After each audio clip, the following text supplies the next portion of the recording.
নমস্কার বন্ধুরা, মিঠাই ম্যাজিক সব কিচেনে আরও একটা নতুন রেসিপির সাথে আমি বন্দনা আপনাদের সবাইকে জানাচ্ছি অনেক অনেক স্বাগত। আজকে রান্না করে দেখাবো দেশি মুরগির ঝোল। সবচেয়ে সহজ পদ্ধতিতে দেশি মুরগির ঝোলটা কিভাবে রান্না করি, যারা নতুন রান্না শিখছে তাদের আশা করি এই রেসিপিটা কাজে লাগবে। পুরো ভিডিওতে আমার সাথে থেকে দেখে নিন সহজ পদ্ধতিতে সুস্বাদু দেশি মুরগির ঝোলের রেসিপিটি তৈরি করার জন্য আমাদের দেশি মুরগি লাগবে, যেটা আমি আমাদের এখান থেকে একটু ভেতরে গ্রামের থেকে নিয়ে এসেছি। এখানে ছোট ছোট 4টে মুরগি আছে, যার ওজন ছিল প্রায় 2 কিলো 700। এবার মুরগিটা ছাড়ানোর পর এটা দাঁড়িয়েছে 1 কেজি 800 থেকে 1 কেজি 900-তে। মাংসটা ভালোভাবে ধুয়ে বেছে পরিষ্কার করে জল ঝরিয়ে রেখে দিয়েছি। এইবার দেখুন একটা পাত্রে পেঁয়াজ কুচি নিয়ে নিলাম। পেঁয়াজ এখানে প্রায় 150 গ্রাম থেকে 200 গ্রাম আছে। আর মেটেটা আমি আগেই রান্নাতে ব্যবহার করব না, তাহলে মেটেটা একদম গলে যাবে, আলাদাভাবে মেটেটা রেখেছি।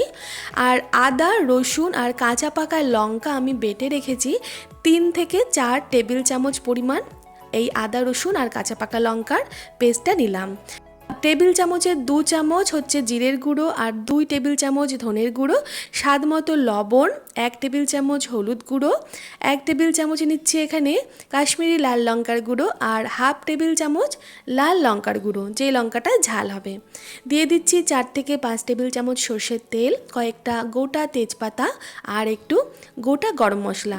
গোটা গরম মশলার মধ্যে 2-3 ইঞ্চি মতন দারচিনি, 2-3টে এলাচ ফাটিয়ে নিয়েছি আর 5-6টা লবঙ্গ দিয়ে দিচ্ছি। সব কিছু খুব ভালোভাবে মিক্স করে নিতে হবে। এই মশলাটা যত ভালোভাবে মাখা যাবে মাংসের স্বাদ কিন্তু তত ভালো হবে।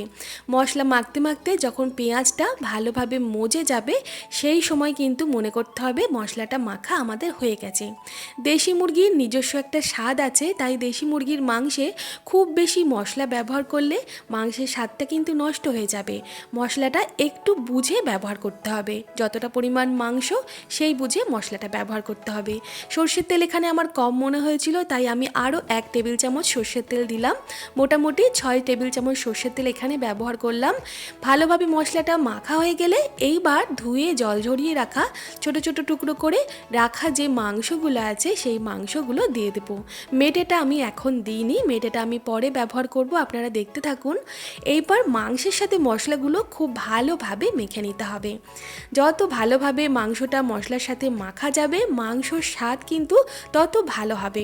আর এইখানেই মনে করতে হবে যে মাংস মাখতে মাখতেই আমি 30 থেকে 40% রান্না আমার এখানেই যেন হয়ে যায়, সেইভাবে মাংসটা একটু সাবধানে মাখতে হবে।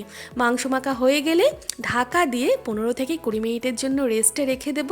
ততক্ষণ সব মশলা মজে যাবে, মাংসটাও সুন্দর করে ম্যারিনেট হয়ে যাবে। 15 থেকে 20 মিনিট পর রান্নাটা শুরু করব।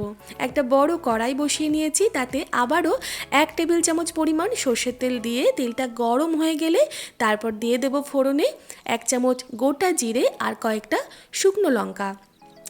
কড়াইয়ের চারিদিকে যাতে তেলটা খুব ভালোভাবে লাগে, মানে কড়াইয়ের গায়ে, সেদিকে একটু লক্ষ্য রাখতে হবে, তাহলে মাংস কষাটা খুব ভালো হবে। ফোড়নটা সুন্দরভাবে ভাজা হয়ে গেলে আমি ম্যারিনেট করে রাখা পুরো মাংসটা সাবধানে কড়াইয়ের মধ্যে দিয়ে দেব। এইবার গ্যাসের আঁচটা বাড়িয়ে মাংসটা খুব ভালোভাবে কষিয়ে নেওয়ার পালা। মাংস ততক্ষণ পর্যন্ত খুব ভালোভাবে কষাবো যতক্ষণ না মাংস থেকে জল ছেড়ে দিচ্ছে। মাংস কষতে কষতেই জল বেরোবে, আর সেই জলটা এখানে খুব ভালোভাবে কষাতে কষাতে শুকিয়ে নিতে হবে।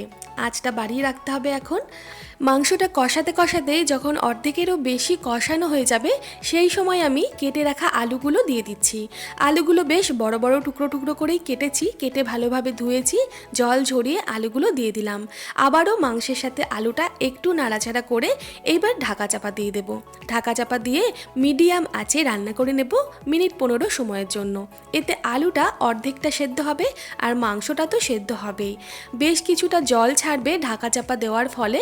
তারপর ঢাকনা খুলে নাড়াচাড়া করতে করতে জলটা শুকিয়ে নেব যতটা পারবো। জল শুকিয়ে নেওয়ার পর আমি টমেটো দিয়ে দিচ্ছি। দেখুন এখনকার টমেটো বেশ সেদ্ধ হতে চায় না, তাই রিং রিং করে টমেটোটা কেটে দিয়েছি, তাতে টমেটোটা ভালোভাবে সেদ্ধ হয়ে যায় 4 ফালা করে দেওয়ার বদলে। আর মেটেগুলোও আমি এই সময় দিয়ে দিলাম। মাংস অর্ধেকেরও বেশি সেদ্ধ হয়ে গেছে। আলু, টমেটো আর মেটে দেওয়ার পর আবারও নাড়াচাড়া করে ঢাকা ঢাকা চাপা দিয়ে আবারও 10 থেকে 15 মিনিটের জন্য রান্না করে নেব মিডিয়াম আঁচে। তারপর দেখুন ঢাকনা খুলে যদি জল থাকে অতিরিক্ত সেই জলটা খুব ভালোভাবে শুকিয়ে নেব। এইবার ফাইনালি মাংসটা আমার কষানো হবে, মাংসর থেকে তেলও ছেড়ে দেবে। তেল ছেড়ে দেওয়ার পরে এবার আমি হাতের কাছে একটু জল গরম করে রাখবো। ঈষৎ উষ্ণ গরম জল মাংসের ঝোলে আমি ব্যবহার করছি। কষানো হয়ে গেলে জল ঢেলে দেব ঝোলের জন্য, দিয়ে তারপর আবারও সব কিছু নাড়াচাড়া করে খুব ভালোভাবে ফুটিয়ে নেব। এরপর আর ঢাকা চাপা দেব না, কিন্তু আপনাদের যদি মনে হয় আলুটা সেদ্ধ হতে এখনও বাকি আছে বা মাংস সেদ্ধ হতে বাকি আছে, আপনারা ঢাকা চাপা দিয়ে মিডিয়াম আঁচে মাংসটা সেদ্ধ করে নেবেন। আমি নামানোর আগে একটু গরম মশলা বাটা দিয়ে দিলাম, দিয়ে তারপরও গ্যাসটা বন্ধ করে ঢাকা চাপা দিয়ে কিছুক্ষণ রেখে দিয়েছিলাম যাতে গরম মশলার গন্ধটা খুব ভালোভাবে ঝোলের সাথে মিশে যায়। তৈরি হয়ে গেল আমাদের দেশি মুরগির ঝোল। গরম ভাত, রুটি কিংবা শুধু মুখে অপূর্ব লাগে। রান্নাটা ভালো লাগলে লাইক করবেন, শেয়ার করবেন আর কমেন্ট করে জানাবেন কেমন লাগলো। ভালো থাকবেন, সুস্থ থাকবেন। ফিরে আসবো খুব তাড়াতাড়ি নতুন কোনো রেসিপির সাথে। আজকের মতো নমস্কার।